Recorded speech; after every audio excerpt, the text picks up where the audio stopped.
Welcome to Out of the Break, a behind-the-scenes look at the most pressing issues in the world of college football as it relates to North Central Florida. Out of the Break is brought to you by Chris Doering Mortgage. Now here's the host of the Sports Fix, Adam Reardon and Chris Doering.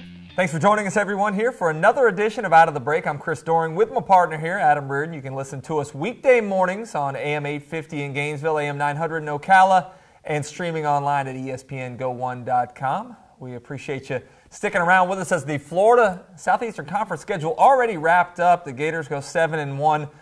We want to start good news, bad news first here, Adam. Well, I feel pretty positive. It's a nice day outside. Yeah, let's go good news. All right, good news from that football game. You make it through your entire Southeastern Conference season with only one loss. You find yourself ranked in the top 10. Not a whole lot of Florida teams have made it through 7-1 in the conference season here. So, they accomplished something that's pretty special.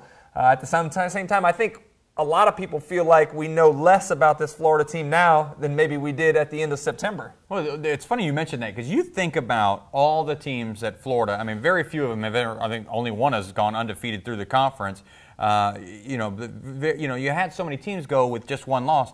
If you had to rank all the teams that have gone through the SEC with only one loss, I would venture to guess that this would probably be the one fans were least excited about, and I think it's for the reason you mentioned. It feels like you don't even know this team. You really, you certainly don't know anybody on the offense, or don't know how the offense essentially wants to run. The defense has played extremely well this year, as we've stated every single week. They've kept them in games, helped them win football games.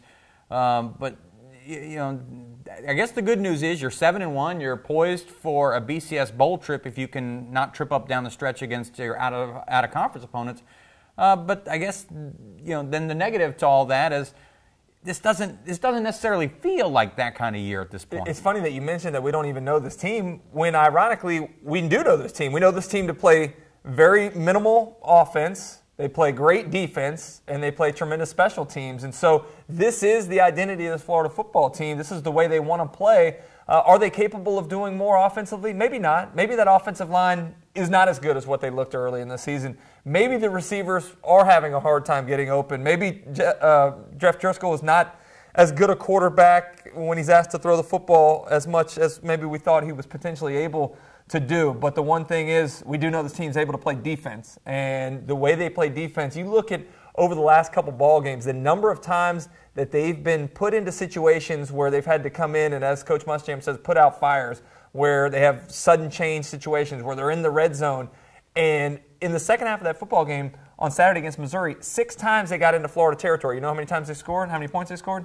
0. How many times have we seen this season where Florida's come out of the halftime break and shut teams out? No, I think that's obviously the biggest positive for Florida this entire year has been their defense. And then going even further than that, their defense in the second half. It allowed them to win on the road against Texas A&M. It's allowed them to win, obviously, this past weekend against Missouri, being able to come back from a deficit there. It is the reason why Florida's been able to win so many games, their defense. To me, I mean, it's no longer a question mark. It's an exclamation point in regards to the offense. It's just not that good. I mean, it's a one-dimensional offense that doesn't have a whole lot of options to it. And if they're ever asked to throw the football, I don't know that they can do it. But as you mentioned, they really haven't been put in a situation because their defense has been so good, and their defense has never let a game get out of hand to the point where Florida becomes one-dimensional in the one way that they really can't play. A lot being made last week. We talked about the number of times Florida's run the football on first down. You could tell. I mean, I think the number was almost 80%, 78%. They ran the ball more on first down than what even Georgia Tech had run the ball on first down, and they're a triple option team, which is, unbelievable to believe. But you look at what Florida made the concerted effort in the first portion of that game to throw the football on first down. The problem that I had, maybe was not first down or second down. The problem that Florida had and continues to have throughout the season is their third down efficiency. Third down, when you're talking about offense, it's about rhythm. It's about getting into some sort of flow. And the problem with Florida's offense, they can't get into that flow because they're not efficient on third down, especially against Missouri. 2 of 13 on third down tries. They had some opportunities early in that football game and didn't take advantage of them. And when you're playing with that herky-jerky style of offense where you can't get into a flow, then you're dependent on playing on big plays. And Florida's just really not a big play offense, with the exception of some runs that they break here and there. Not a whole lot of big plays to be made in the passing game. So they have to find a way to become more effective on third down, and third down is really when you get exposed for being limited at the quarterback position. Oh, and I think that one of the guys that probably deserves, maybe blame seems like a harsh word, but Brent Pease. Brent Pease is a guy that everybody was very excited, came here from Boise State, and Boise has been known for its offense in years past. Florida right now 102nd in the country in offense. Maybe they're doing what Will Muschamp wants them to do offensively. Maybe they don't want to have Driscoll be put out there where he's going to have to. I can't imagine any coach in the country sets out to be the 102nd. They're 7-1 in the SEC. I understand that, but I can't imagine that the goal is to go out there and be the 102nd best team in the country. That is true, and I think Florida's accomplishing that in spite of the offense, not in part because of the way that they play offense. I mean, we can agree to disagree on that point, but 102nd in the country, no matter how you slice it, at a school like Florida with the kind of talent you're able to recruit here, to me is head-scratching at best, concerning maybe at worst. We're going to take a break right now. When we come back, we'll look ahead at Florida's next opponent, Louisiana Lafayette, on the schedule here as Florida gets into the final portion of the season with 3 out-of-conference football games. I also want to take a look at some players that we may expect to be back next year or some guys that may leave early for the NFL. We'll do all of that. Stick with us here on Out of the Break.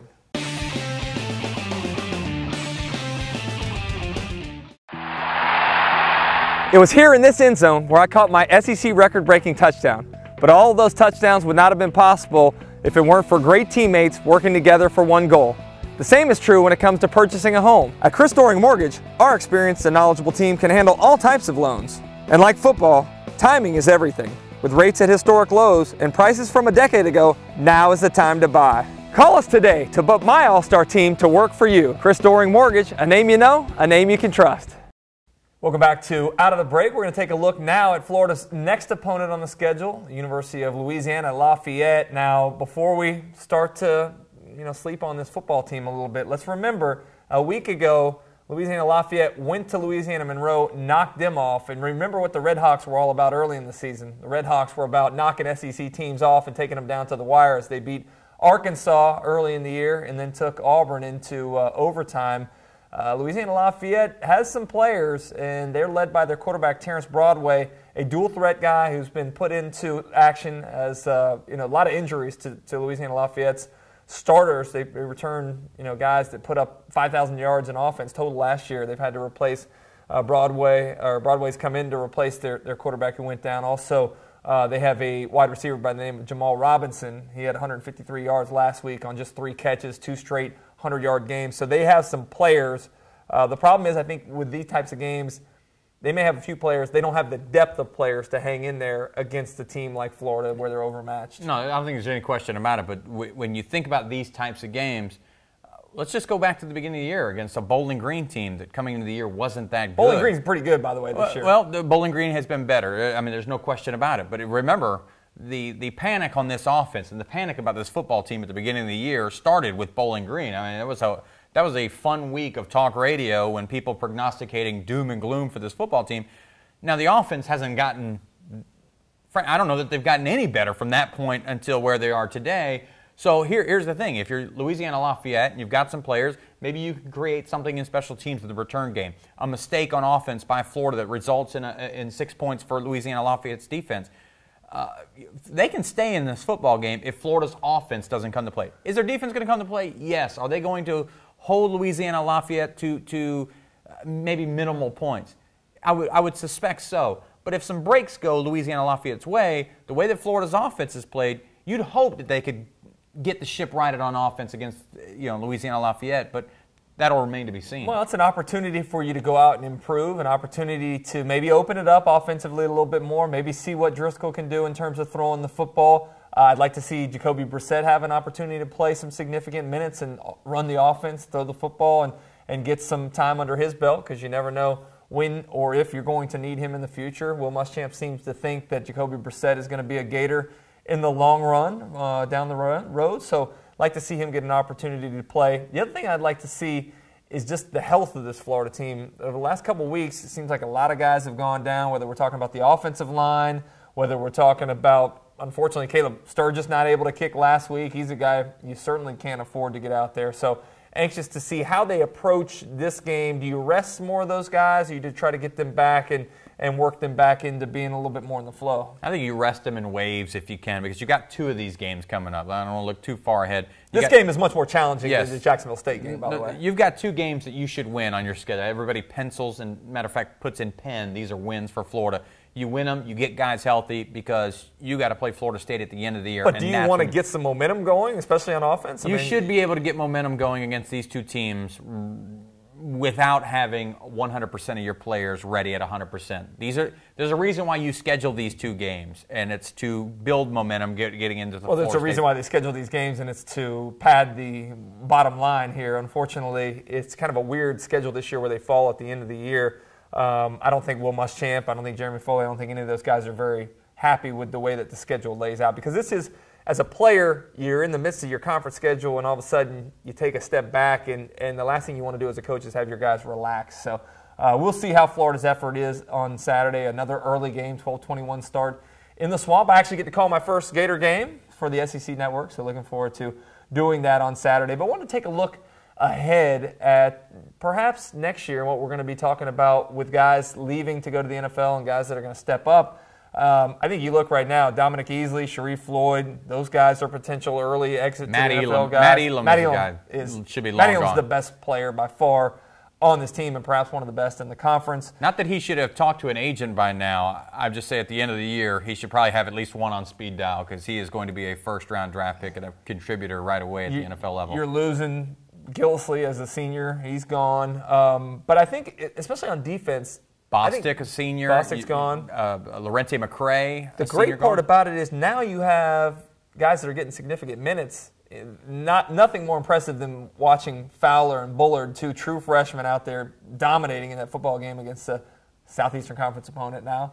But I think that the great thing about it, especially on defense, is now you're having an opportunity to reload rather than having to rebuild, and hopefully plug those guys in and live up to the hype that Bullard and Fowler kind of had as they were getting recruited. Well, the good news is that the spots where you're going to lose guys, potentially lose guys, you've at least been bringing some of the younger guys along. Including the running back spot. The running back spot as well. You're not going to have to replace any of your cornerbacks. They're all going to be here next year. The safety position is going to be one that you have to think about, but Pop Saunders will still be here next year. The linebacker spot, Morrison, a true freshman, has gotten in, played a little bit as well, played a lot as a matter of fact. So there are pieces that can kind of fit in. Now, can they replace the production of the guys that you'll lose? Yeah. That'll be the major question. I'm curious about Pittman. What happened to Pittman? Was a guy that played well in the spring, was supposed to continue to make a push, and really haven't seen him much offensively. The receiver position remains average at best at this point in time. So we'll take a look at how Florida did next week against Louisiana Lafayette. Also preview Jacksonville State as we creep closer to that final game against Florida State. I think everybody kind of excited about what the prospects of 2 teams ranked in the top 10 in Tallahassee is going to bring in the final game of the season. So we'll check back with you next week. Thanks for joining us here on Out of the Break.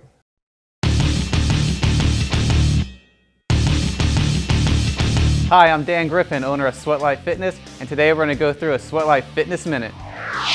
I'm here with Chris Doering, former Gator and NFL wide receiver and current Sweat Life Fitness client. And today we're going to take you through a plyometric complex, 4 exercises. The first one, we're going to do box jumps. Then we're going to go to burpees, medicine ball slams, and finally a medicine ball side sling for your core. We'll get right into it, starting here with the box jump. Chris, go ahead and hit 10 box jumps. See how he wants to flex his knees, drop his body weight down, swing his arms, land on top of the step very softly, and then get full extension at the top. All right, you will do 10 of these. Chris, go ahead and do one more for me. And go ahead and step down. We're gonna move this box out of the way.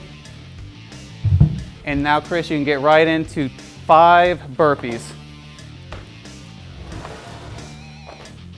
All right, a burpee is basically an explosive push-up.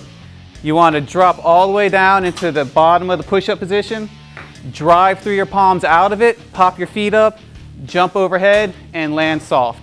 Good. Last one. And stop. How you feeling? Get the heart rate up? Good. All right. So we go box jumps, burpees, and now medicine ball slams. All the way overhead. Be sure to throw the ball within your stance. You don't want to reach too far out in front of you and expose your lower back. This is a very explosive move. You want to drive through the hips, the ball up overhead so you get full shoulder flexion, and then throw it down as hard as you can. I'll have you do 10 of these. Last one, Chris. Leave the ball there, and then we'll go right over here to the mat where we have a medicine ball to do the side sling. So I'll have Chris recline back, feet elevated. You can start with your feet down and then move to elevated. And he's going to reach around to his left and throw the ball to me as hard as he can. There you go. Good. We're working on a lot of core strength and stability here. You'll do 10 of these to each side. Last one, Chris. And relax. And when you complete that, you've gone through 4 very intense plyometric moves. Your heart rate will be up and you'll feel great. This is Dan Griffin with the Sweat Life Fitness Minute.